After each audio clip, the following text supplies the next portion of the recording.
পর্যটন মৌসুম শেষ হওয়ার আগেই শুরু হয় পবিত্র রমজান মাস। ফলে পুরো রমজানে জনশূন্য থেকেছে কক্সবাজারের বেলাভূমি। কিন্তু ঈদ উল ফিতরের ছুটির বদৌলতে কক্সবাজারে ছুটেছেন লাখো পর্যটক।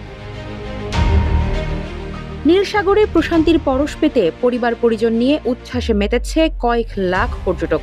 শুধু মঙ্গলবারই কক্সবাজারে এসেছেন প্রায় 2 লাখ পর্যটক। টানা 9 দিনের সরকারি ছুটিতে প্রিয়জনের সঙ্গে প্রিয় কিছু মুহূর্ত কাটাতে সবার গন্তব্য এখন কক্সবাজার।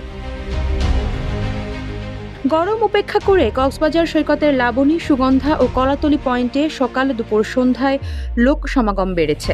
রমজানের শুনশান নীরবতায় থাকা হোটেল মোটেল জোনে অটোরিকশার বিচরণ, খাবার ও শৌখিন পণ্যের দোকানগুলো পালা করে খুলছেন ব্যবসায়ীরা। বেড়েছে ফুটপাতের বেচাকেনাও।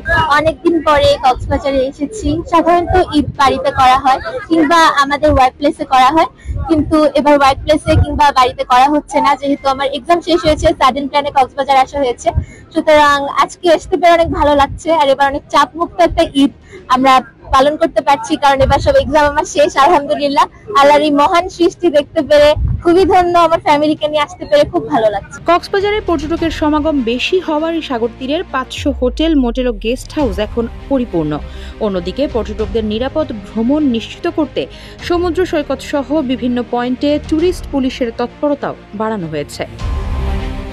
আফসারা নাজ, ইত্তেফাক।